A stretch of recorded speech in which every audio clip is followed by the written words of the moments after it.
What's going on, people? It's Mr. back again with the, I won't call it a preview, I'll call that a reaction from yesterday's game. And I've got the main guys in. I've got Dylan. How you doing? I'm good. You good? You sure? No, but... Steve, how you doing? Yeah, not too bad. Yeah, we've got Des from Do Daily. How you doing, Des? I'm good, thank you, Ben. Apart from the result. We've got another special guy. So he was on the channel not last season. And we've got Glenn in. How you doing, Glenn? Very well. I was saying I've never been so glad not to do a 300-mile round trip on a Wednesday night from where I live in London. That was quite nice. Lucky you didn't. But like I said, it's like a reaction from yesterday's game and the biggest debate that's been happening on social media today. Chris Hughton is under pressure after Forest have lost 2-1 3 times. We've got the lads in to talk about. Let's talk about yesterday's game, and we'll start with you, Des. Your reaction from yesterday's game. What's your thoughts? It was terrible. It was shocking. I thought for 10 minutes we looked quite lively. To be fair, I've not been until yesterday. I've not been too disappointed. Of course, disappointed with the results, but I think the performances have been a bit better. And had we held on at Coventry, and had we took the game a bit more to Bournemouth, we'd have been okay. But yesterday, I thought after 10 minutes, it was absolutely shocking. And again, that negativity is kind of seeping through. I thought it was really telling. And I know we're going to get onto the Chris Hughton thing, but there was a point at about 55 minutes where the mood you could feel the mood change. It was just tangible almost. You could feel it. It was a case of there was a pass back from Ryan Yates, I think, and the whole crowd just booed. Yeah. I've not heard it like that for a while. And they started singing for Carvalho. They started singing Stabilamucci, and it just seemed to shake. It shook Chris Hughton. I noticed when we scored, he actually gave the crowd a bit of something back. And I thought, when we scored, is that going to be a turning point? Is that going to be sort of as bad as it gets? And then, of course, we just revert back to type. When we should be in the ascendancy, we're going backwards. The two holding midfielders didn't play very well. I think we've done all right so far this season. And when you've got missing fullbacks as well, which is a real Achilles heel to any manager. Them kids are a little bit out of depth, and he's having to play them. I think it just wasn't good, was it? There was hardly anything to pick out of it. It was that change in mood was the really sort of striking thing about the whole game for me. Dylan, everyone's saying about Ryan Yates and Jack Colback, who's still playing these two DMs. Do you think Hughton needs to change the game against Stoke?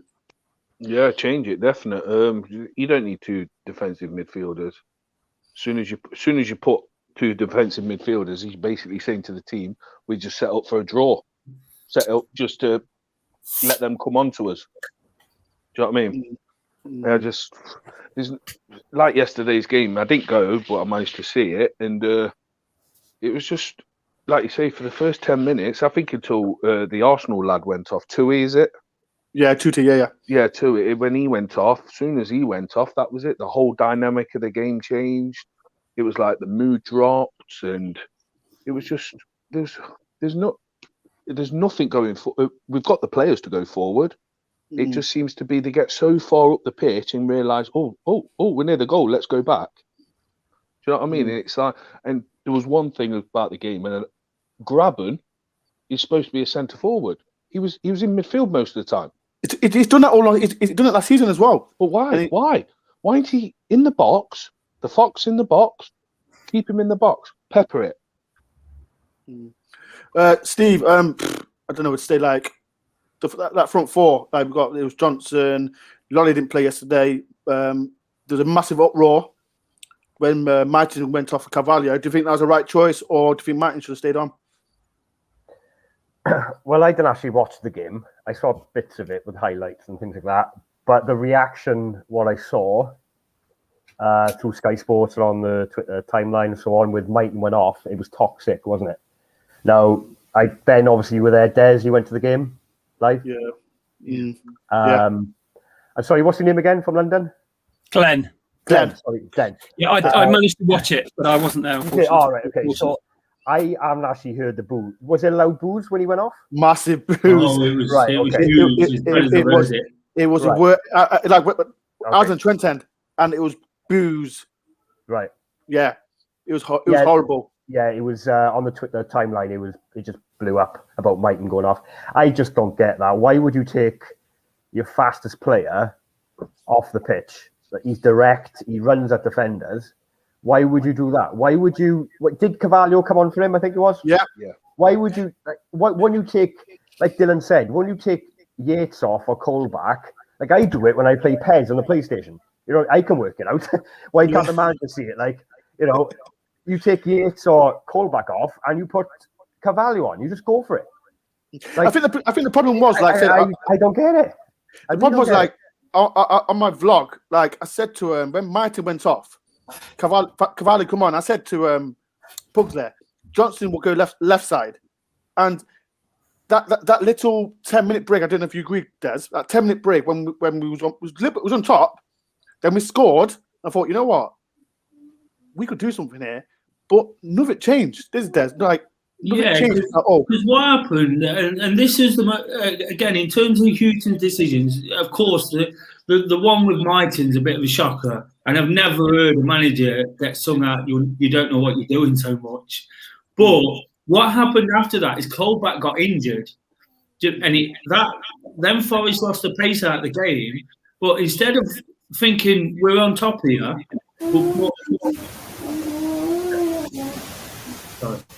instead of thinking we're on top, we'll take Colback off because those legs have got him. He was injured for whatever reason, but we hadn't got those legs in midfield. He put Fournier on, which I'm not adverse to. He looks a good prospect. I'm glad he's getting some pitch time. But when you're on top, when you've just scored a goal, and Colback going off would have given him a great reason to go attacking. Not that he should need it, but. Why replace him like for like when you're under all that pressure? You've just had 10 minutes of crowd pressure, then you've got a goal out of not very much, and you're back on top. So the move then would have been to put another attacking player or to change the formation. And this is the big problem. It's not. I don't think it's about the two holding midfielders. Nobody can play this formation and play attractive football. The Championship's rubbish at the minute because too many teams are going like for like with the same formation, and it's only the good teams that can play it because the good teams play three up top, whereas everyone else plays five across the middle, and then the striker gets isolated up top. You know, and it's that. The problem is the formation, and the problem with Hughton yesterday, like you say, when we was getting back on top. He just reverted back to type. Colback was injured. He had to go off. That was the chance to go, right, we take the game to them now. He was on a hiding to nothing anyway. The point was never going to be enough. You know, you may as well try and go and get all three because a point now is, after everything that had gone off, I don't think it's going to save him ultimately. Can I just give an example, or like, I hate to bring another team into it, but look, United, right? United play with Fred and McTominay as two holding. When they go, say they go 1-0 down, if they get an equaliser, they take one of them off and put Rashford on or Martial. You know, they go for it. That's the difference. I know I hate to compare teams. I know they're far superior to us, but that's an example I'm saying. They play with two holding midfielders, but if they get an equaliser, they don't change. Like they don't take Rashford off for Martial. They take one of them boys off to put an attack to go for the winner. That's what we're not doing. That's why I don't get that Mighton for Carvalho. It should have been Carvalho for Yates or Colback. Glenn, the first three games we've lost 2-1. But what's your thoughts on the first three games?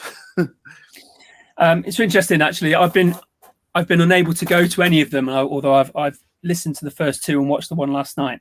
We've been in them by all accounts. Certainly, what we've been listening to, we've been in them at certain points, at key points throughout those three games. And those three games have all ended in the same result. There's obviously something, and it's interesting what you were saying about, you know, what the other teams or the other the other teams in the Premiership might do. There's obviously something that Hughton is embedded in his psyche that isn't happening at key points in the game that can turn that game. The Colback, and I've been on here before and have sung the praises of Yates. They're not working together very well there, are they? 5%. But that at the same time is the way that he sets out. He absorbs the pressure and he works on counter-attack. And there's not something that, Bong, bless him, whacking up to Lyle Taylor at Coventry. Is that essentially what was happening? And it was just missing out that midfield altogether. There's something deep-rooted, and I don't want to say it's, there's just something significantly wrong about the way that we're setting out, and we can talk about this later about who is making those decisions ultimately about who they put on the pitch. But all three results, we've been in it at the times. We've been in it and we've scored goals, which we didn't necessarily do at this point last year. We've scored goals and we've been in those matches. I think that the key is, and I think we might discuss later on about perhaps people that might be coming in and out. I think the key is Worrell. Worrell not being there is significant. That's the next topic I want to say. That's next to what I want to say, Glenn. Worrell not being there is significant. Worrell not being there for an ankle. Now I've rolled an ankle at Christmas and it's still not right. I'm a 45-year-old PE teacher. I don't expect it to be right. Yeah. But there's something wrong with that ankle. There either isn't an ankle, in which case he's being kept for Southampton or wherever he may or may not be going.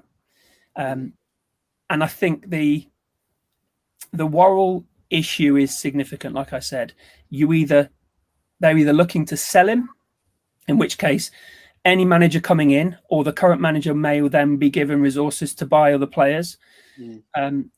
But I think that we may move on to that later on.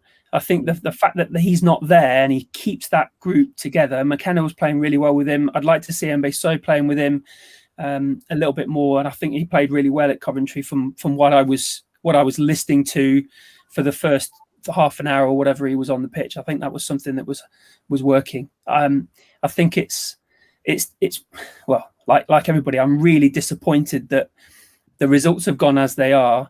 And I think over the course of the evening, we will discuss why we think Hughton is or isn't the right man for that, and whether we need to bring another Garner or someone like that in to perhaps solve those issues that we have found ourselves in at this stage. Des, as you know, we had a problem with left back. Tutu went off. Gabriel got sent off. We're bare bones. We've got Stoke next. Joe Wall is still injured. Des, what's going to happen with the defence? What do you think is going to happen? I have no idea, because I believe that we're really snookered in those positions now. We've gone down to the bare bones. We've got young kids in. I've got a lot to say, and again, I think we're going to come on to it about. I don't think Hughton's right for the job right now, but I've got a lot to say about the decision making and what's put him in this position. What's happening with that defence is farcical. There should have been replacements. Bong in that first game was out of his depth. He was the obvious weak link. Straight after that Coventry game, even before, there should have been a left back in place. He's put two players over into that position who are right backs. One's done his hamstring, which is what happens when you're playing out of position. This is elite level sport, and I know some players can play it, but this is what happens. A player's done his hamstring, and the other one, who, to be honest, I don't want to be harsh on the kid, Gabriel, he's not done fantastic at right back. His confidence can't be sky high. But let me say he's playing out of position, and that foul, which he got sent off with, was because he turned inside like a right back, not a left back. A left back would have let the ball come across this way and he would have played it. But because he's a right back, he turned back. His natural instinct is to go that way. The player's facing goal. He's miles out. It's not a professional foul, but he's miles out. If he's going the other way towards the touchline, he doesn't get a yellow card for it. He doesn't get a yellow card. Because he's heading towards goal, he gets a yellow card and gets sent off. And those decisions, I believe, are not Chris Hughton's fault. He can only pick players there that can possibly play there, that can do something, and he's absolutely down to the bare bones. I've got a lot of issue with the hierarchy and the way the club's run, which you can see starting to come out. But it's that and the lack of signings and the rubbish signings from last season that have put Hughton in such a predicament. Like Glenn says there, they're not a million miles off. They're not a million miles off. As frustrated as we are with him, I wouldn't have had Hughton in the first place, because as the crowd last night, all we did was replace Sabri Lamuche with another Sabri Lamuche. You know, the question is, right? Let me put it right. You mentioned Jordan Gabriel, and I'm not gonna lie. I like people in the comments. You can agree or disagree with me.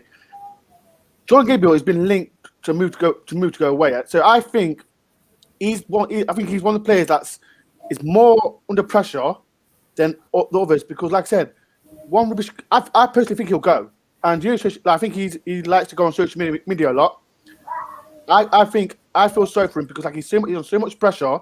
We've been linked with, how many right backs we've been linked with? Is it 4 or 5 right backs now? We've been linked with American, and I personally feel sorry for Gabriel, because he's under pressure. I think he wants to stay with Forest, but I personally don't think he will. And well, Ben, it's this thing, isn't it? It's the pressure put on him from bad decisions within the football club. You know, it's not his fault. He's been asked to play, and he might have a transfer fee looming over his head. If the club was in the right shape going into the season, he wouldn't be under this pressure, because they might have sold him to Blackpool or to Sunderland or to whoever wants him. You know, and it's that problem that the club are getting off scot-free again by the fact the manager's not performing. At the end of the day, we've got to get results on a football pitch. But I see fans having a go at each other. We're the worst fans in the world. No, we're not. We're only reacting to what's in front of us. The club are hiding behind fans and another drastic situation in terms of league position at the start of the season. I think I've seen on the social media that we've been linked with Ghana, and I want him back. But the problem is a defence.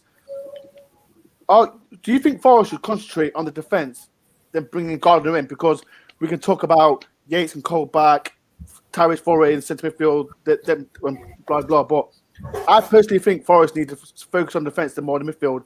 What do you think, Steve? Yeah, I think Ghana is just a fans pleaser, isn't it? I think that's what fans want. He's the glamour signing. But yeah, 100%. We need both ends of the pitch. I know Samba, I hate to bring Samba up again, but I just say that Samba needs to be replaced now. Definitely. Do you think? Yeah. Definitely. One too many mistakes now for me. I told you, Ben, if I had to sell someone, I would sell Samba. This American keeper, what people are saying from the Bradford game, looks quite decent. So I would drop Samba to shake him up a bit. But also, I agree with you, Ben. Defence needs sorting, but again, we go back to the striker. We need both ends of the pitch, because we are looking lightweight, like Des said. You've got to feel sorry for Gabriel, because as a player, you're being linked straight away in the beginning of the summer. That's the point. Like Des is saying, oh, right, okay, you're not good enough for us, but we'll put you in the first game of the season. But you're being told one thing, but then you expected to just go and do a job. So your mind's got to be all over the place. He's probably thinking in his head, hang on now, Hughton doesn't want me here, but then he thinks I'm good enough to play today. So what is it? He's giving mixed signals, because Gabe, you've got to feel sorry for the kid. He's what, like 20? You know, it's not going to do his confidence. Like you said, he's not going to do his confidence any good. You either get rid of him and then chuck another like that young lad. Is it Finn back? Finn back. Go with him then. Don't mess Gabriel around. And this is the thing. Like another discussion. Like I think Finn back. I think he came on and he did almost well. He's only 18 years old, but I don't know if you watched the Bradford game. We played. It was at Richardson. He played left back. I thought he did well. Why is he not getting a chance at left back? Because did anyone watch the Bradford game? Is he natural left footer, Richardson? He's right footed. He's right footed. Oh, but he's a left back. We're right footed. Yeah, right. But I think he was on loan at Exeter. He was on loan at Forest Green, wasn't it? Forest Green as well, and they rated him. And when no, I'm not trying to disrespect Finn back. I think, like I said, he's a young kid, and if he's good enough, get him in the team. But we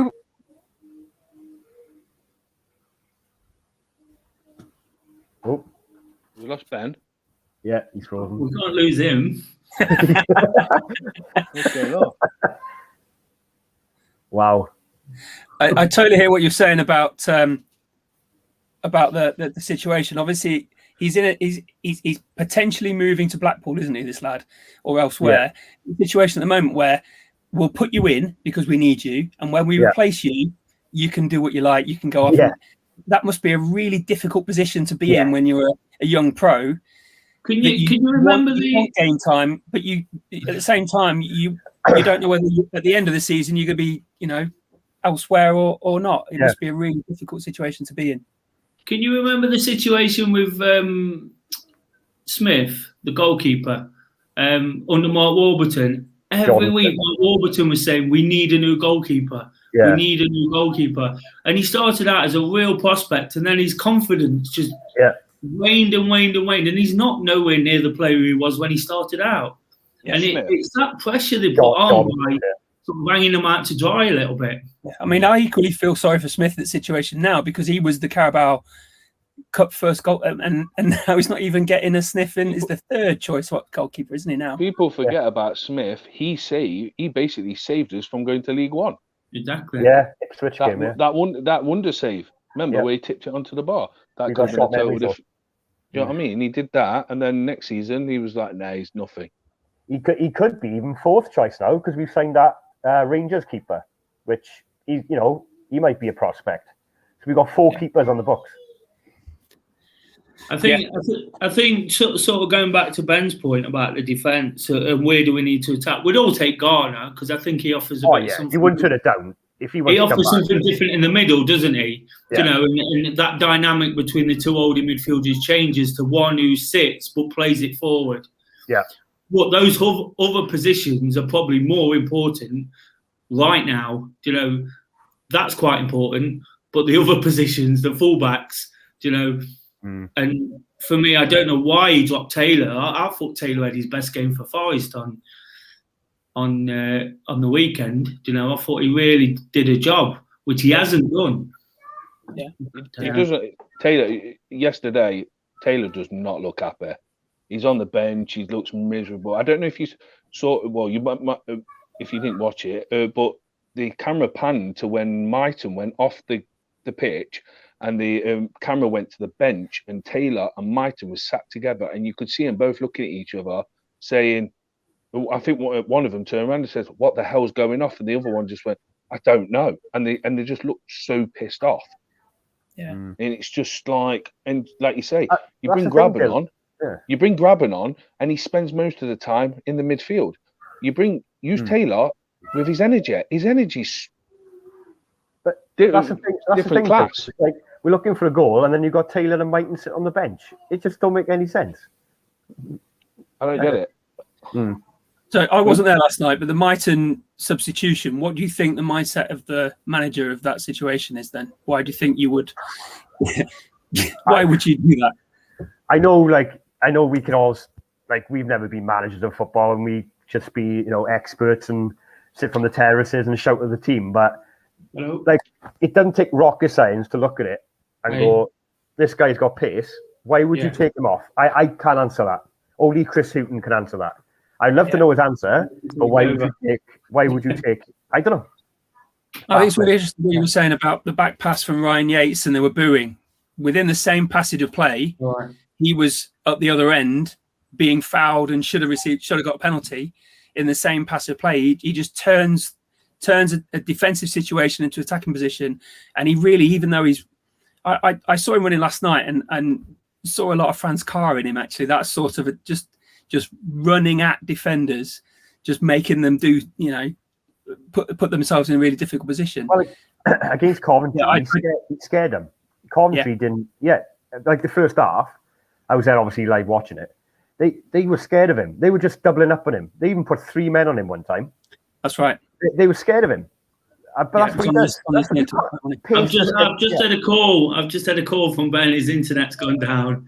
So He hasn't paid his bill. He's asked me to keep the conversation going. Up the forest. Up the forest. For 50p in the meter, Ben. Can we change the name of the channel now? Yeah. What, to there's on do on tour. We could Des do on something. Right, where shall we go from there then? Well, What does... Has The, Ben met to see what to talk about? So, Talk Right, about okay. I think what he'd have probably said is, do you want Hughton to stay? Yeah, I was going to say, will Hughton be in a job? Dylan. Why do you? Let's say why do you think he should go? Oof. Where do you Why? start? What at the minute? I Two think wins. 2 personally, wins in 17 games. Yeah. Not you know, sad. I said before, I didn't want him in the first place. You know, I know he's got a good championship record. You know, and I said I've been sort of patient and pragmatic about it throughout, saying if he does it with Forest, you know, I'll give him all the credit he deserves. And I know you've still got to manage those teams that come out of the Premier League. Brighton, who was in the ascendancy anyway, you know, they've been building that club for a long, long time, and he finished the job off, you know, to some degree.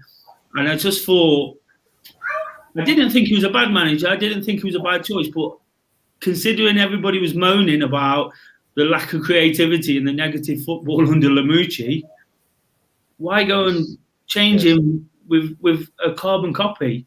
You know, so if we get rid of him now, you know, I've got one name in mind. I won't say it just yet, but we've just got to go left field with it. You know, it's got to be something different, because this formation again we're talking about.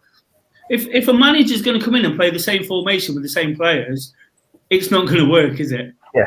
Not necessarily. If you look at it this way, did you watch Fulham the other night? Yeah. Fulham the other night, they played the same formation.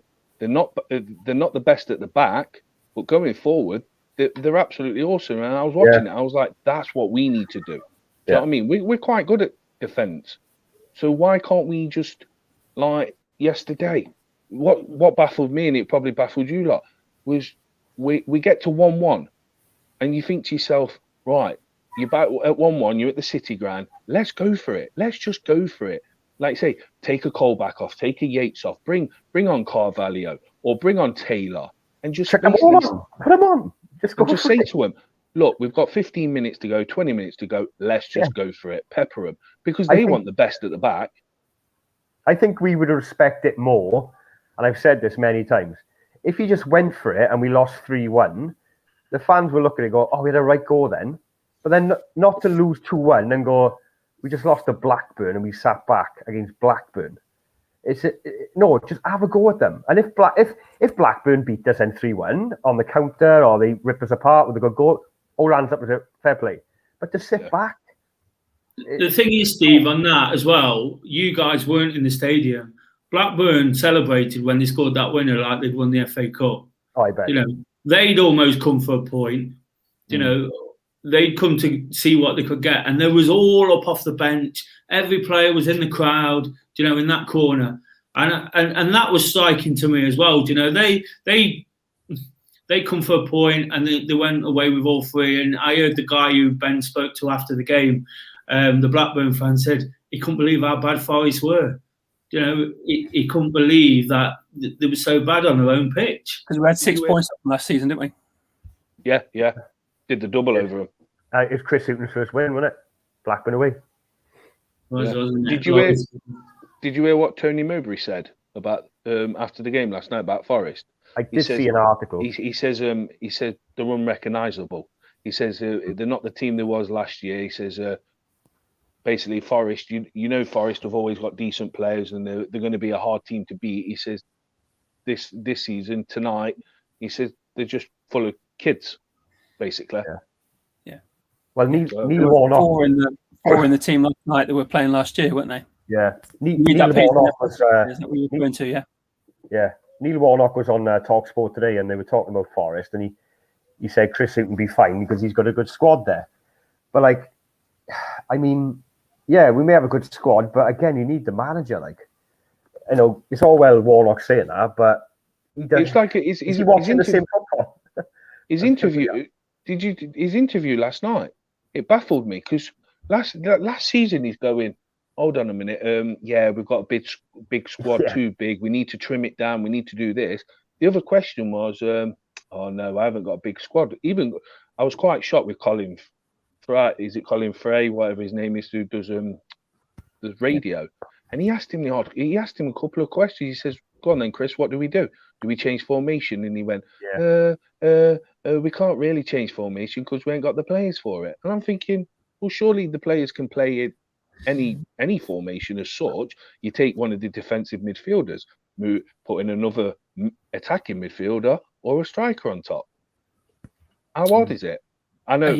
I think that's a little cop out. Actually, I think that not you personally. I think that the decision of the manager is to play in a particular way, and it's a way that he's obviously had success in the past, and is not something that he wants to change. He's come in and he's been employed presumably to be or to bring that style of football, like you said, the very Sabri Lamouchi style of football, which was successful to a point with a certain number of players, but those players aren't there anymore, and that's not something that we as fans want to see. We want to see, Forest in the positions that Sabri had towards the start of the seasons, but not the way that they want to be playing. And that's for me the thing that Hughton came with, and I'm not surprised that we're having this conversation about the way that they're playing, if that's the way we knew that they were going to be set up. There was nothing that was going to be changed. That I think the player formations are something that they can obviously coach and work them around, but I don't think that's something that Hughton is going to necessarily change about the way he sets up his squads. What if you don't change it? You'll lose it. Yeah. What do you guys think if Hughton had the squad that Sabri had with Cash, Lawley, Watson? How do you think Hughton would have done with that squad? I don't think he'd have done any better, because I was just thinking as you guys were talking, we all criticised Sabri. Hey. You put 50 in the there. No, my internet just went off. My internet was Ben, pay your bill. Stop buying shirts and pay the bill. I'm using it from internet off my phone. I don't know what's gone off. You paid that bill? I paid that bill. Ben, we've knocked the R and the E off, and it's DoreOnTour now. What were we talking about? Sorry, what were we talking about? I basically, Ben, I brought up the question: what would Hughton would have done with Sabri's squad, with Cash, Lawley, Watson?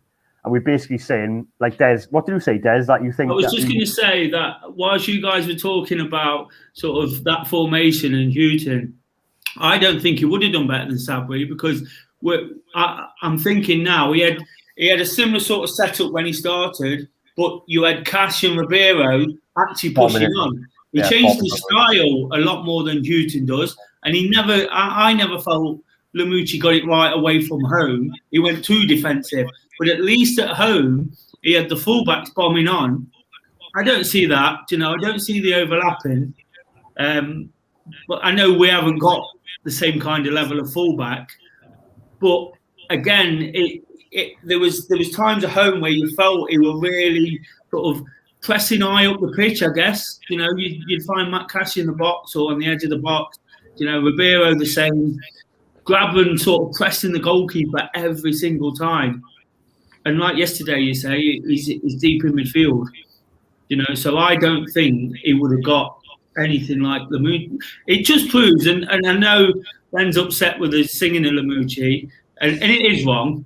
Listen, that annoyed me. He got out of that team and how much he overachieved.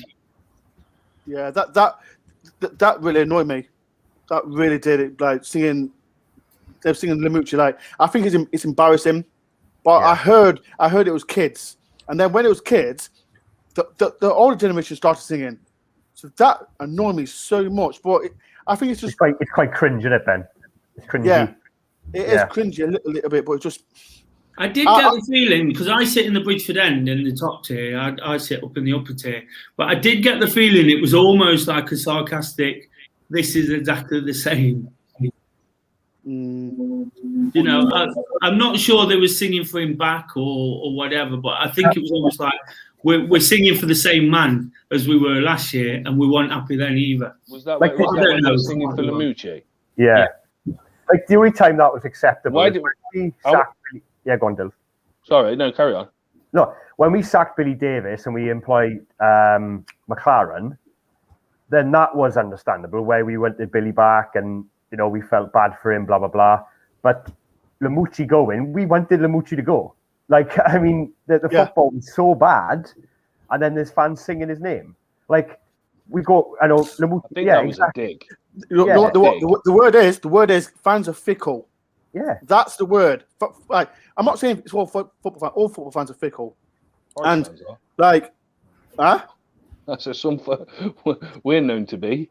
No, you know what it is, especially on social media. Like, I'll say like the younger generation, like they want everything. They want everything, and like when you say like, things remember like when Forest, I saw a thing on social media about last season we wanted 14 players, like, and now this season we brought in 3 players, and fans are still not happy. So yeah, there's no way. I don't know. It just teases me off so much. Right. So the debate is right. So people in the comments as well. Hooting in, hooting out. I'll start with you, Des. Like, how do you feel about it? I've said it already several times. I wouldn't have picked him in the first place. I don't think the football's fantastic, but I do think he's been hung out to dry. I don't think the decision making at the club is helping him whatsoever.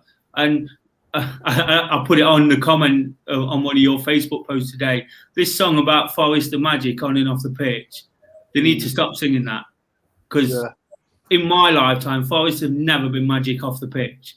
They talk about CEOs, new stadiums, this and that. I don't care. I want a football team. Exactly. I don't want to be an old fuddy-duddy, but when I started watching football, you barely knew who the chairman was. I don't care what goes off of the... Of course, the new CEO's got a big influence in players, so that's kind of crucial. But all this talk about do you think he's under pressure?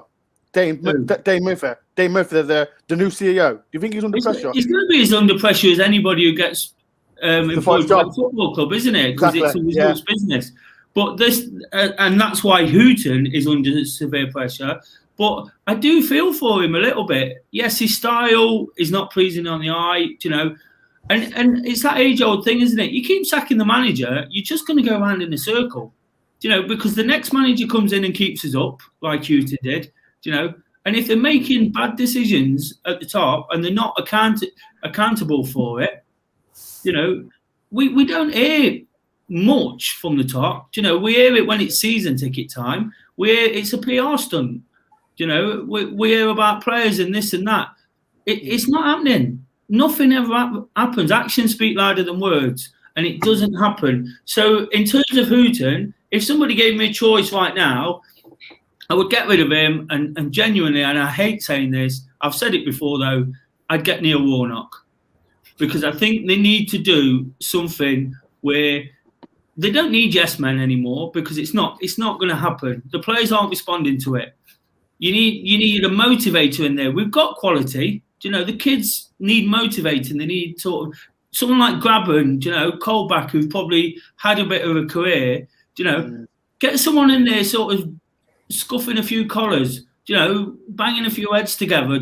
And also with the fact, his record is the best in the Championship. So if you're looking for a proven manager, people keep saying, it makes me laugh. And again, I don't want to divert too much because other people have got stuff to say. Like Chris Wilder, for example, people are shouting. I want him, Des. I want Chris Wilder. The thing is, Sheffield United get relegated and sack Chris Wilder, who got them promoted.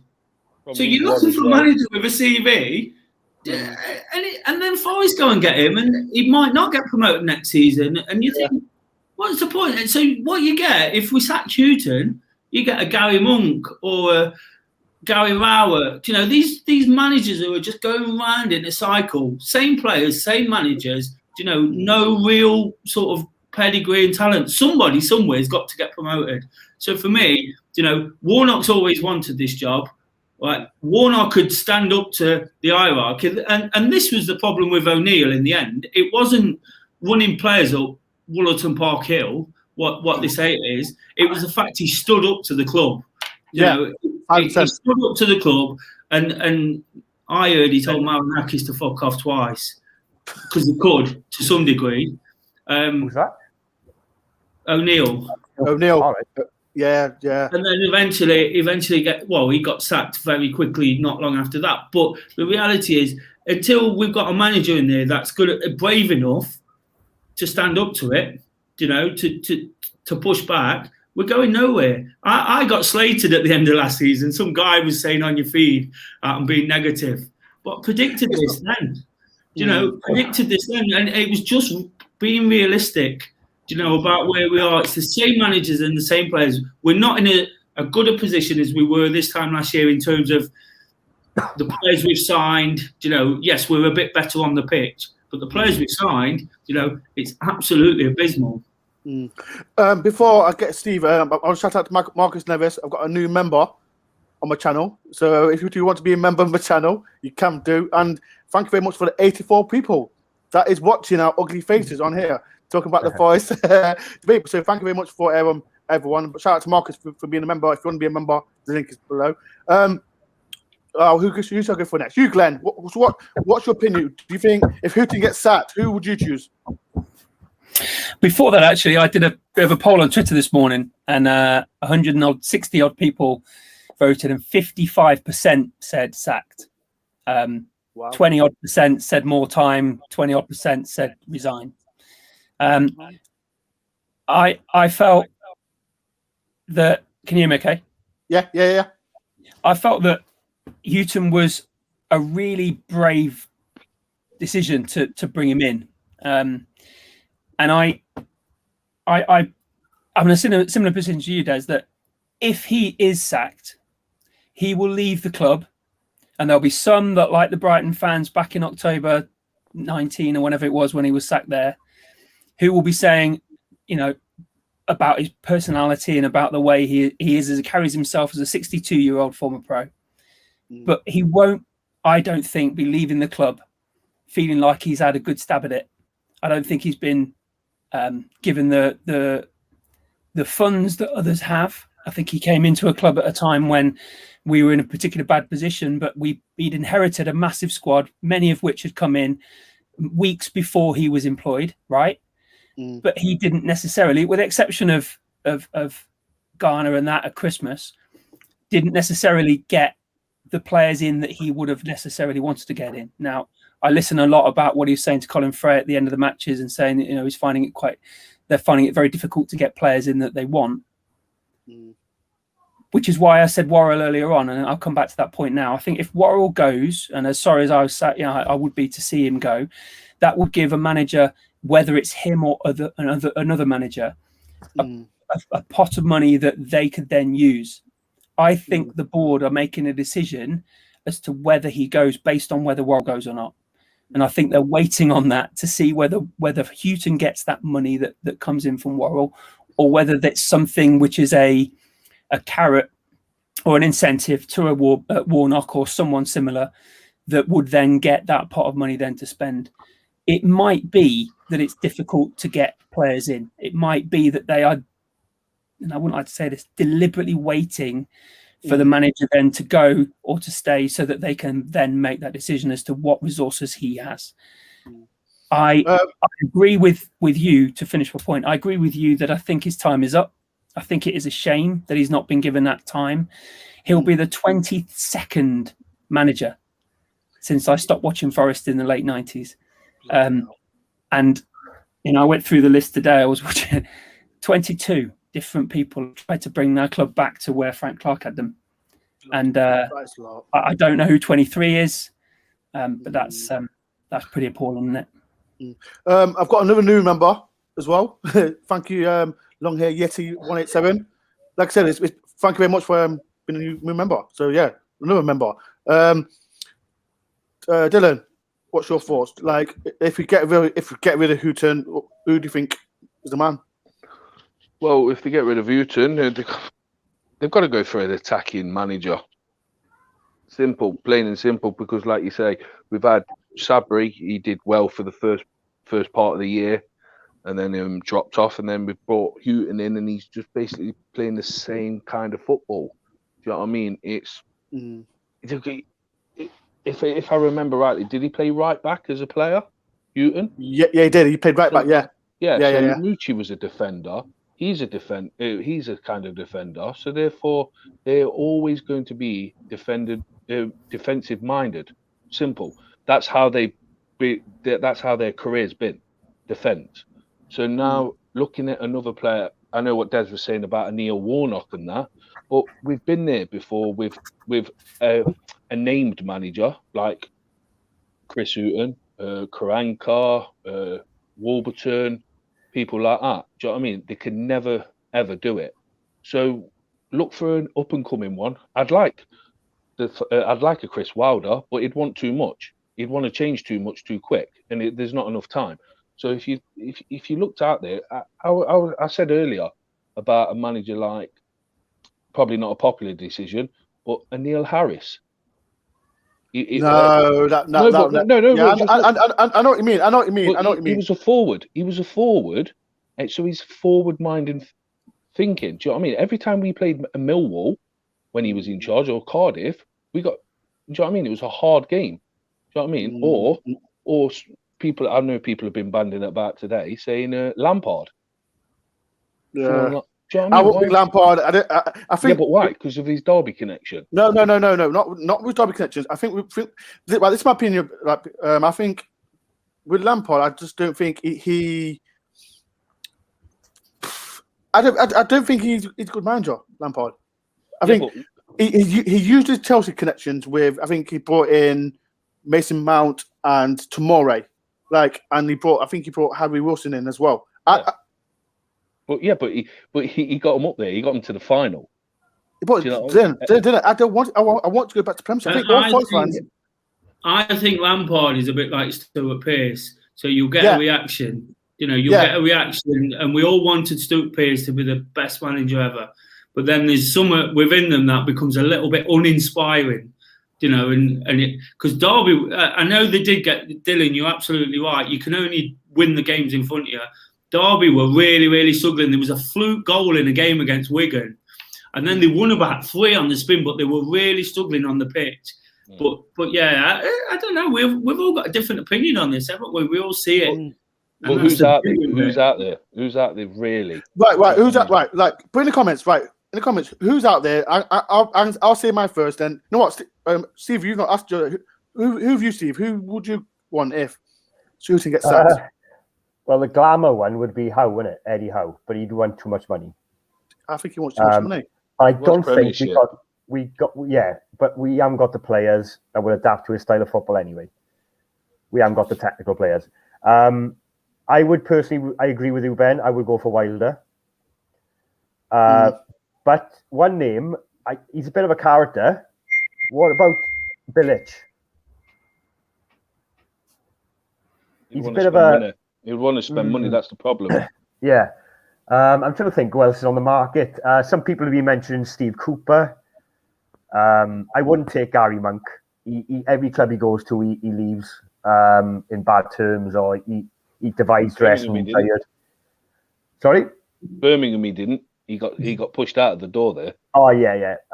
He had them fly. Do you know what I mean? Yeah. If we get Steve Cooper, at least we'll get a penalty. Yeah. True. My internet's back on now, so I'm not coming out and in.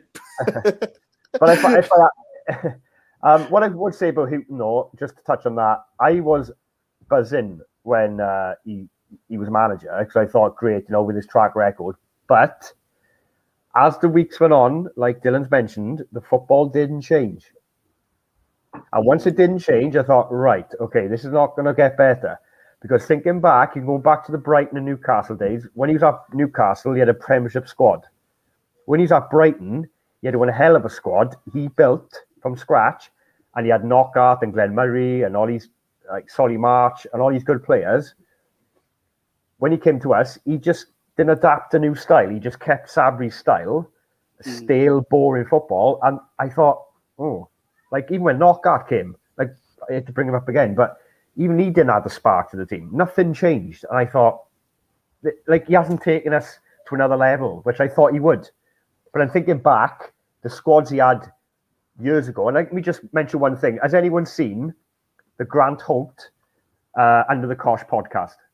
Yeah, I've seen that. Did you see his? Did you hear the bit when he mentioned about Chris Hughton? No. Go back and watch it. He mentions how negative he is with his tactics, and if you don't adapt to his tactics, you're gone. That's why he fell out with Grant Holt, because Grant Holt was like, "This is so bad." But I think with that, right? That's my opinion. Look at his record, though. Just look at what don't move Newcastle. Like I said, Ben, then Newcastle and Brighton, he had Newcastle. That squad with Newcastle had was just ridiculous for the championship. They had like Coracini and them players. Ridiculous squad. Can I just sorry, Steve. Just another. You know how we're on about like Chris Hughton, what he did at Brighton, what he did at Newcastle. That was what 4 or 5 years ago. Football. In the last 18 months, all right, COVID, it's literally changed everything. Finances, do you know what I mean? Because we've seen how slow the market is and everything. Do you know what I mean? It's not like now where you could go out and spend, like we did a couple of years ago, bought Lewis Grabber for 5 million. And no one batted an eyelid. 13 million, yeah. Yeah, and I bought Carvalho for 13 million. No one batted an eyelid. Yeah, we've got Grabber and we're going to get these goals. Now we can't do that. And that's what I'm thinking. It's all right saying we need this player, we need that player, we need to do this, we need to do this. He needs to do this, but it's totally changed the dynamics of the game. It's like now trying to pluck a superstar from a lower league. Do you know what I mean? I think with Hughton at Brighton, though, I think it's been mentioned before. He had a project, and the board went to him and said, "You take us now to that level," and he had it from scratch. Like I said, he built a hell of a squad. He had Lewis Dunk, Shane Duffy, on the back forward. He had one hell of a squad. Oh, sorry, we're just laughing at this comment. Billy Davis. There's no chance. Has anyone ever used? Sorry, Jared, don't agree with that. Listen, people, don't put Billy Davis in this conversation, because let's be real. Let's be real. He, the last manager to do well for Forest, right? With the exception of was that when he was the 9th after Cloughie or the 14th after Cloughie? Have you got this stats in front of you? Yeah. He's got the list, Glenn. Bloody hell, I wish I had this. Do you know what I think, though? The most badly treated manager we've had in the last decade is Sean O'Driscoll. Yeah. Definite. 100%. If you go back and watch some of the football we played, especially Barnsley away, I think we beat them 4-1. If you look at the highlights of that game, the football we played, we would take that every day of the week now. You watch that brand of football. Unbelievable. Compared to what we're seeing now. And we were 7th on Boxing Day and we sacked him. That's the craziest decision we've made in the last 10 years. Yeah. A quick question for that, lads. Like, I saw it on social media again, like if Hughton gets sacked, bring, as you know, Guy Brazil was there, but I think he's more as a director of business. But you got like player like Andy Reid. Would you bring like Andy Reid to help out, or? Because I remember, didn't Andy Reid have a little stint as caretaker manager? No, it was Dawson. No, Dawson. Reid, he had one game with Paul Williams. I think. Yes, he did. Yes, Paul Williams. Yeah. Paul Williams. He had one stint with Dougie Freeman got sacked. Yeah, after Dougie Freeman got sacked. Like, do you think Reid could get a chance if Hughton gets sacked? Glenn, I was thinking about earlier on actually whether it would be a Lamouchi switch in for Hughton, where they announce one shortly after the other, or whether they would have a period, whether they would need to, or whether they want to have a period where they would have an established member of the staff that's currently working there. And I think Reid would be a really good bet, actually, bearing in mind how many younger players we've got in that squad that are already related or working with him day to day anyway. But if you look at it this way, you've got to look at it this way. We've got 2 weeks left of the transfer window. Yeah. The way I think Forest are going at the minute, and I've said this in countless text messages and stuff like that, is I think what they're going to try and do is this CEO now, he knows what he wants to do. He wants to bring young players into the club. So I think the manager at the minute is saying, yeah, I like him. But in his interview the other day, he says, oh, I'm given a name, then I have to watch a video to see what's what. So I think now the recruitment team are basically picking the players and they want a manager, where I think whoever they go for next will be a head coach, because they basically they need to get an attacking head coach and basically say, right, these are the players we've got you, now work with them. To be fair, and Dave Murphy, he's like when he was at Barnsley, he has got a good record of bringing managers in. I think he brought in Ismail, but who's the manager before the Ismail? Guy, wasn't it? He went Yeah, to the bald America. guy. Two decent managers. I think Yeah. if Forest do get rid of Hughton, like they're going to get someone. Whoever they're going to get, if they sack Hughton now before the Derby game, they're going to have to sack him and bring someone in straight away. They haven't got time to say, oh yeah, we'll put Andy Reid or Gary Brazil temporary charge until we find the right man, because before then, because you're going to get a manager come in, if it was a Chris Wilder or someone we knew, he's going to turn around and go, well, I've only got these players, I'm going to have to wait till January. So do you get where I'm coming from? I think what you're saying, Dylan, and Glenn touched on the point himself. If they sack Chris Hughton, there'll be a manager appointed within 10 minutes. Yeah, definitely. Yeah. Definitely. That's what they do anyway, not just in this transfer window. It's what they do. Yeah. You know, when they sacked O'Neill, Lamucci was in. When they sacked Lamucci, someone else was in. So they've probably got one already, in reality, lining up targets. Supposedly, Lampard was at the game. I don't know how true this is. Nah, I won't believe that. Well, I don't know. Another name because if Lampard was there, they would have took pictures. They would have took loads of pictures. I don't think that will happen. There's 113 people here watching.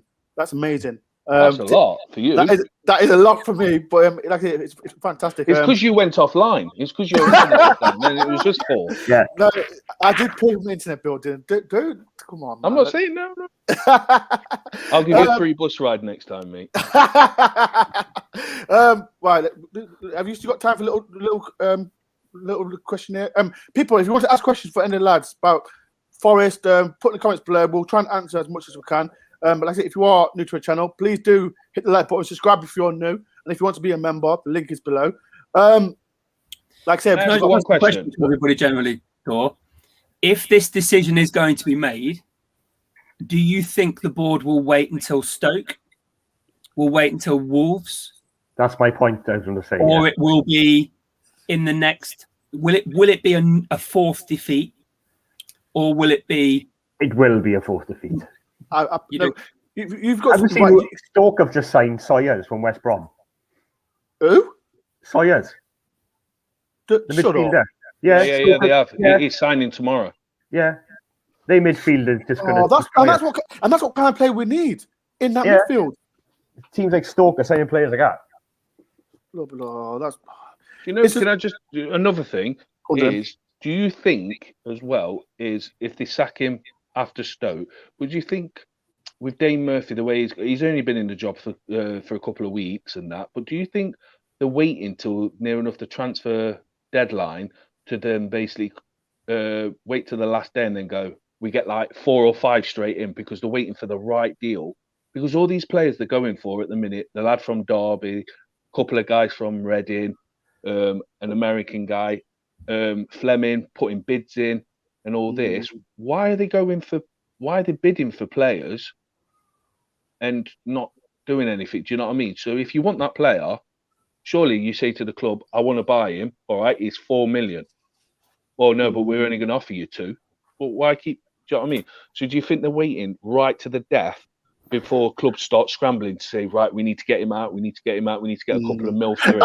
I personally think, like I said, it's 2 weeks to transfer window closes. I personally think if Forest lose on Saturday against Stoke, I think he'll be gone.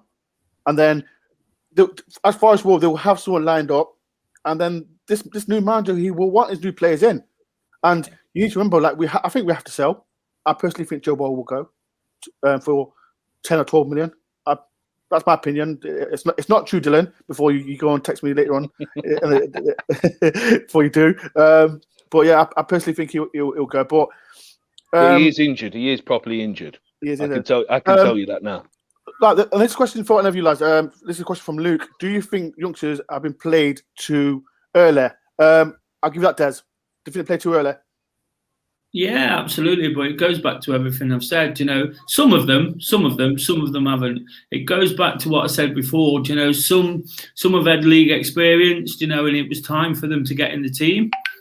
I believe Hughton doesn't genuinely believe in them, which is part of the problem. Like an Alex Myton, and I don't want to say I kind of told you so or anything, but I touched on at the start of the season when we did that preview that I'd heard there'd been a bit of a disagreement over the fact he didn't want to go with the youngsters, and they were giving him 4 games. Just to sort of dip into the last question as well. He said it last night, didn't he? And the reason they don't want to sack him too soon is because he's got a reputation. And we all know with Forest, there's a lot of PR stuff go on. He's got a reputation in the game. So if you sack him after 3 games, you'll have every man, Jeff Stelling, Gary Lineker saying Chris Hughton's a wonderful man, what's going on at Forest and all that. But in terms of the youngsters, I think Brennan Johnson needed a run. We all know that. Alex Myton is probably the most exciting player we've got right now. But the players at the back are being played out of necessity, aren't they? And that's the problem. If you're good enough, you're old enough. That's the thing, isn't it? But some of them at the moment, I watched the Bradford game. There was a couple of lads at centre back in that game. Absolutely brilliant. I'm surprised they've not been on the bench if they're not injured. But throw them in. Tyrese Forney, I tweeted after that Bradford game, the best holding midfield debut I'd seen since Guy Mousey. Yeah. Last night when I saw him come on and I was watching it on telly, you would have seen it while he was there. But he picked the ball up off McKenna and he was spraying it around. Like he was like, no, I'm dictating where this is going, not you lot. And I was like, why isn't he in? And what is he, 23, 22? So he's 22 years old. 22. He's a man. He's a man. There's people in the Premiership that's been playing probably 2 or 3 years longer than him playing. Why can't you stick him in?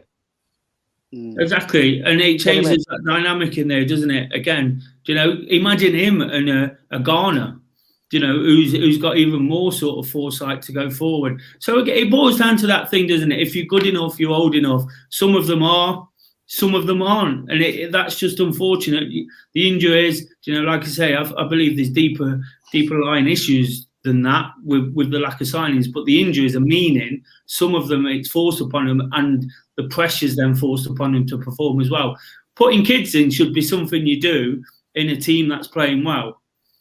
So you put 1 or 2 in, into a team that's doing okay, and they help them. For example, Joe Worrell, alongside those fullbacks, would have been priceless to have him. Constantly talking to Jordan Gabriel last night, helping him out, giving him confidence. Have we got that same kind of thing? I think McKenna could be a leader, but I don't think he's quite Joe Worrell. Yeah, Joe Worrell because he's Forest through and through. And when you believe in something, you'll keep talking about it. Keep talking and talking and talking, and that's what Worrell is. That's why he's invaluable to what we are, and especially with youngsters in the defence. Right, last but not least, because I said there's 119 people on the stream watching. Let's keep it going, mate. Let's keep it going. Let's keep it. But people, if you want to ask any questions, it could be anything. Like with Forest, if you're happy with Hughton, if you're not, who do you think the manager should be? Put in the comments, so we will answer as well. I've seen questions about the youngsters as well, like Tyrese Forney, Finn back as well. The youngsters, sorry, Ben. Can I just say one thing about the youngsters? And Ben's just touching it. One player who left us, and I think we underappreciated him now, looking at, is Ben Watson. 1,000%. You know why? Because you mentioned these youngsters. He is someone, obviously he's another year older now. I mean, that kind of leader in the middle, because he held that defensive midfield on his own at that time. We didn't have Yates or Colback playing off him much. He was there. And when I used to go to the few games I did go and watch him live, I just to watch him. And he was verbal. He would shout to players. He would grab them by the scruff of the neck if they did something wrong. He was a leader. And the fans got on his back in the earlier times, didn't they? And then we grew to like him.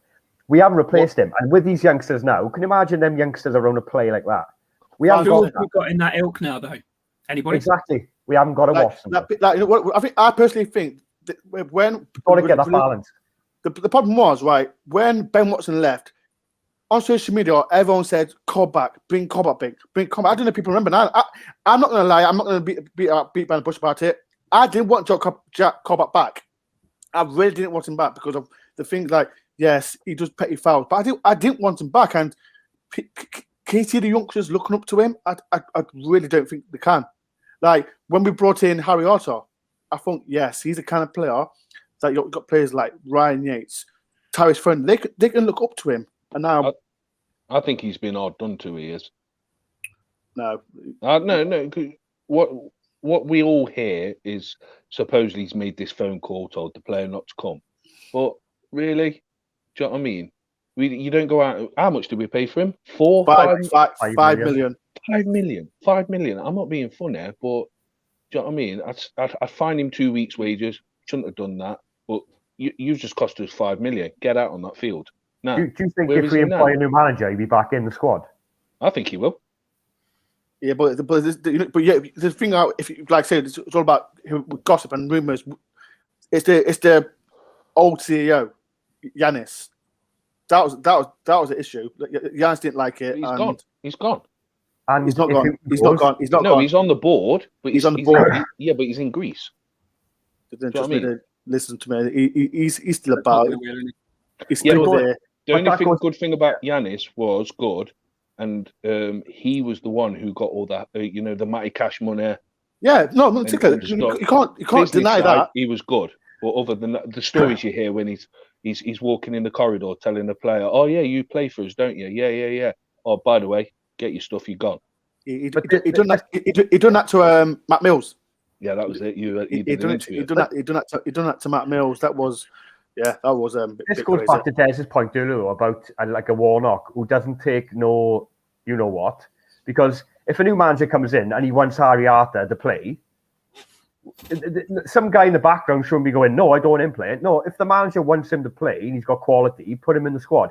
Clearly, Hughton doesn't like Harper, and they've had a falling out there as well. And Houghton's been told off his own back as well, I'm not playing him. But if a new manager comes in, if Harry Arter's, and we know he's good enough, put him in.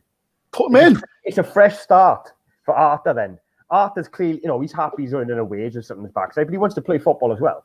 So put him back in the team. You know what I mean?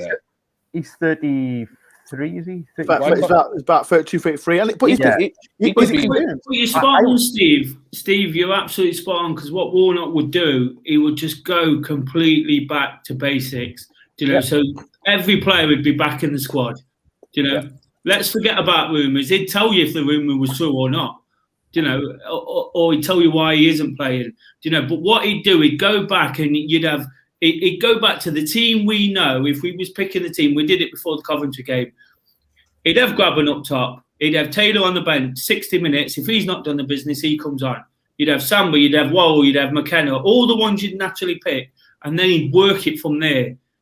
But it means having everybody available to you. What happened at Forest under Lamouche is he massively overachieved, and the club hit the self-destruct button. At the start of last season, for whatever reason, Yanis wanted to fall out with players. Marinakis fancied Ribeiro and the guy who left, Silva, and it ruined. It upset the apple cart. Players was in and out of form and order, and since then, it's just not worked, has it?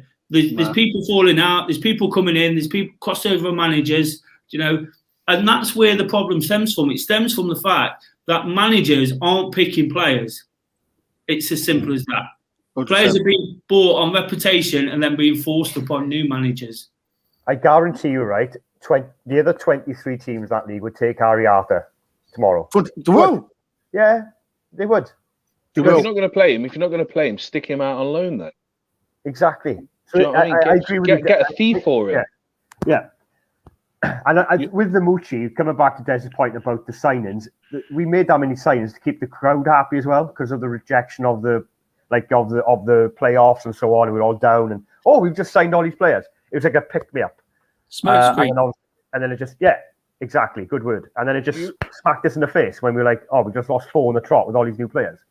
Do you remember? See them? Sorry, Steve. I on. was just saying. Do you remember if was it 2 or might be just before Lamucci? We were supposed to get Marco Silva. Oh yeah, but no chance, not happening. No, I'm just saying we were supposed to get him, and he was supposed to come to us. Then Olympiacos took him. Do you know what I mean? Yeah. If I remember right, he was about to come to Forest as manager, but then Olympiacos took him, and he played 2 games and got him knocked out the Champions League qualifiers, and they sacked him. Yeah. So the way I've been going back to watching Fulham playing, do you know what I mean? It proves you can play 4-2-3-1 in the right way. In the right way, you can. In the right way, do you know what I mean?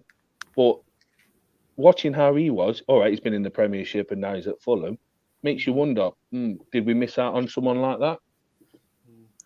Right, boys. Last question, because like I said, I've got work in the morning. But it's been a fantastic stream, boys. 110 people in. People could, like I say, get your questions in there. Like I say, if you are new to the channel, please do hit the subscribe button. Last but not least, lads, like I said, we've got Stoke on Saturday, and me and Des are going. It's going to be a joy. We're going with Des. So, Des, get your money out because you're buying the first round for everyone. And give him some money for some Wi-Fi as well, mate. Can I just tell you a little story about Ben? Last week on my YouTube channel, every time he messages me, he says, "Will you come on?" I just say, "Yeah, no problem." Last week, I asked him to provide me a question, and he begged me to come on. He begged me to come on the channel, so I made it all so I could get him in live, and he went to sleep and didn't come on. Don't. So if anyone's buying the first round, it's going to be Ben because he made me look like a bit of an idiot. I do apologise, Des. Listen, I was knackered. I was actually asleep. And I looked at my phone and I went, I'm not going to swear, but I had to phone Des. I couldn't text him. I had to phone him. Des, I had to apologise. So not only did he beg to me all day, he was grovelling after as well. These 110 viewers that we've got now are basically from Des's channel. Yeah, right, just to come and see you, Ben. Right, people as well. Des has got a channel called Do Daily, and I will. Des, go on and put a plug because it is a fantastic channel. It's a motivated channel as well. So Des, put a plug on your channel. So please subscribe to him. So basically, I'm actually quite a positive person when I'm not talking about Forest.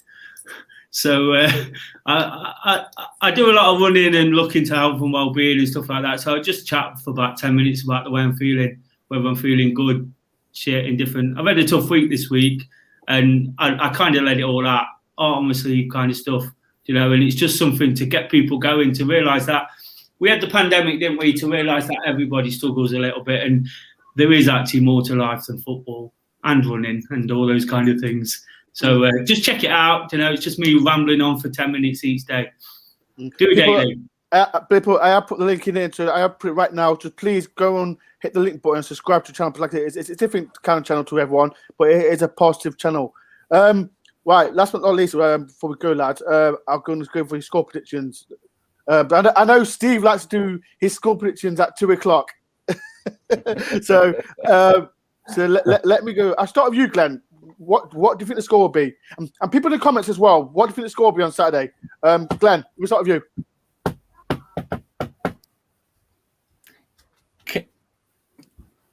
Go on, Glenn. I can't see us scoring more than 1, and if I can't say we're going to lose, but I think we might. I would like to think it'll be a 1-1 draw, but I don't think the point will be enough to save him. But I fear that we might go and get torn apart. And I'm in Nottingham on Saturday for a few days, and it's not ideal that we're away at Stoke, or else I would have come along with you. But I fear that we won't react well to the game this week, and with the now one ban for two right back, left back, I think we would struggle to put out a team. And let's not face it. Let's face it. Stoke have now had 4 opportunities to see us play this season, and they're going to do the homework against us. And I don't want to do it down. And I'm glad you picked on me first. But I'm more anxious about a game than I think I have been for several seasons. And I have a horrible feeling that we're not going to react well to this to the game last night. Unfortunately, I'd love to say we'll have a draw. I can't see us doing any more than that. Unfortunately. What about you, Dylan? There's There's no one positive in it. Come on, positive. These positive vibes. Come on, let's do it. We can snatch 3 points. But Dylan, what do you think? I'm the same, mate. If it's the way 4-2-3-1, play the same we normally do, away from home. You know what I mean? Stoke look quite a good side this season. I think we're going to get done. I think, yeah. I'm not. Do you know what I mean? No, it's all right. It's fine. It's cool. It's cool. No, well, mate, I'll be the first one to start raving if they won. But realistically, we've got to be realistic here. I'd like to say, yeah, we can get a 1-0 win, maybe a 2-0 win. But if he keeps going the way he is with his negative tactics, then no, I can't see us winning. Steve, what's your thoughts? Are you the same? Yeah, we're going to lose 3-0. Is that before 2 o'clock? I'm going to go Ben 1 minute past 2. Yeah. Right. Oh, we're going to get spanked. We're going to get spanked. You've not. With them just signing Sawyer as well, they got up another level as well in midfield. Yeah, I think we lose 3-0. I think Saturday night then we'll probably see an announcement. I think on the bottom of the Sky Sports bar. I think that's the way it's going, Ben. I love to be positive, mate, but I know. like Ben said, maybe a point. We ain't gonna win. We won't win a Stoke. Yeah, but look, right, but just I know. I was going to be. Right, okay. Let me just say one thing, right? The only way we're gonna win is scrape a 1-0. We ain't gonna beat them 2-0, 3-0, 2-1, 3-1. We don't score 1-1. We gotta score more than 1 to win a game, and we don't score more. So just put that together. They're gonna spank us 3-0. Yeah. Last but not least, what about you, Des? So, of course, I'm coming with you and Malcolm for the first time. Yes, that's people right. Des is making his DoreOnTour debut. Oh, good luck. So we're going to win, aren't we? Of course we are. Of course we're going to win.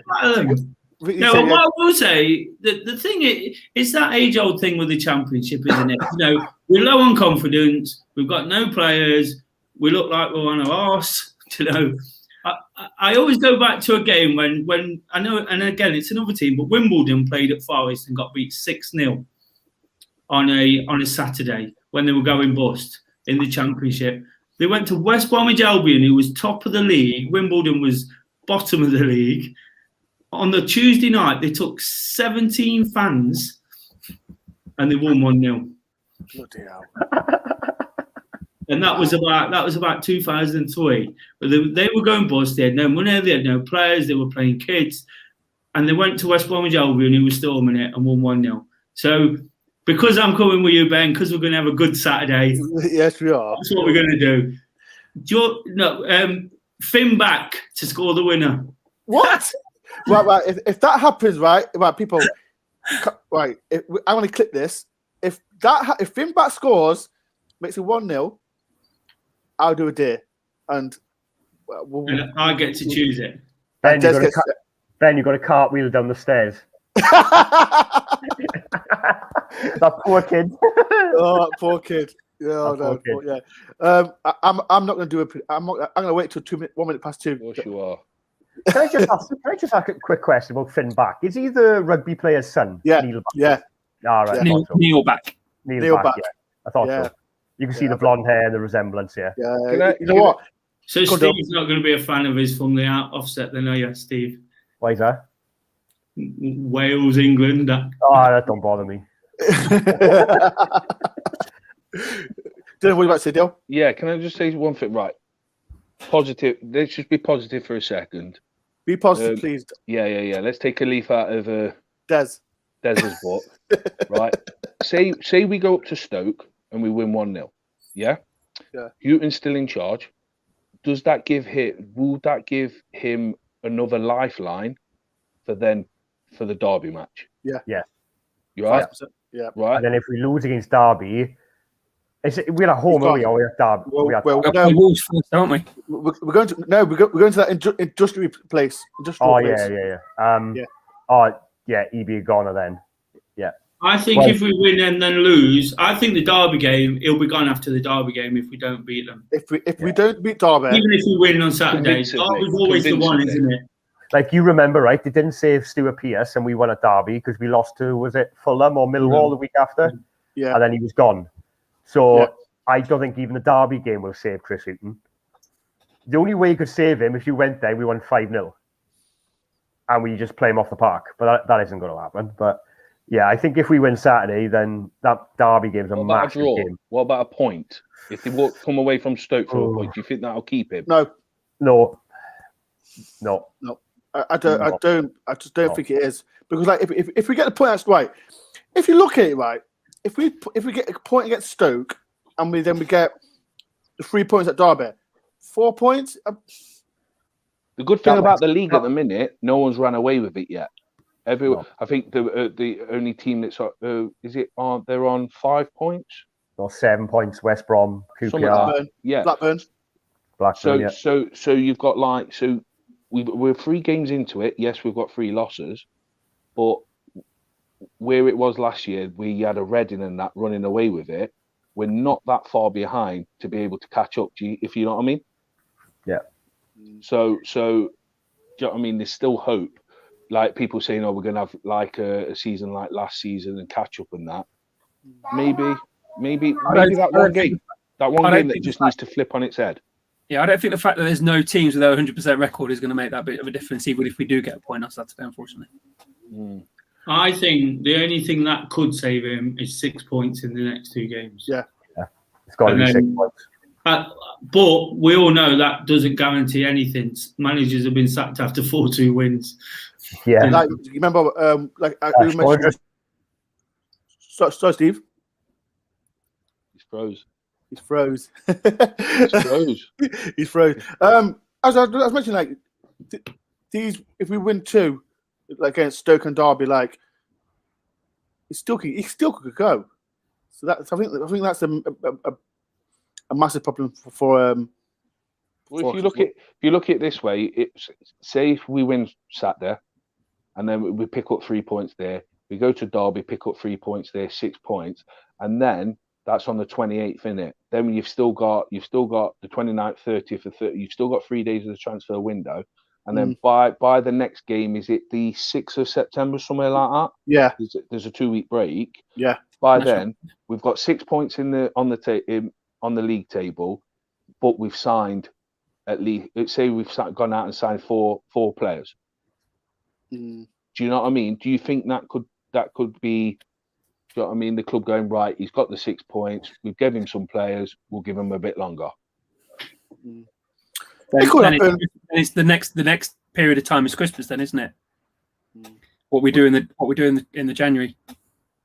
I think the next 10 days of just the next 10 days in general will tell you everything about Forest and where they're going. And Chris Hughton, the signings, the next 10 days will tell you it all. 1,000%. But boys, it's been an absolute pleasure. It's been a fantastic. Thank you very much, everyone, for listening, watching. I think I enjoyed this. Would people in the comments? Would you like this again? Because I think I really enjoyed this. Like every Thursday, would you boys like do this again on a Thursday? Because this is amazing. I've never had like 93 people on this podcast. It's been a pleasure for everyone coming as well. And as well, thank you very much for who's a member as well. So I really enjoyed that. And if everybody subscribes to my channel, I'll get double my subscribers. People, right? Like I said, subscribe to Do Daily. You've got to. It's like I've worked hard for mine, and Des as well. He does daily vlogs, and he's worked hard. So please, people, go and subscribe to Do Daily. It's a fantastic channel. And if you want positivity, Go to Des. How many followers you got? 116, 117. Right, so people, go on, subscribe to Des right now, if that's okay. Right, people, I'm gonna get going, but thank you very much for everyone. Thank you, Des. Thank you, Dylan. Thank you, Steve, and thank you very much, Glenn, for coming to. And before I go, I don't know if people know, Glenn. He doesn't want me to talk about this, Glenn. Do you, Glenn? Depends what you're talking about, though. You know what I want to say. I don't know. I don't know if Des, Steve, or Glenn know.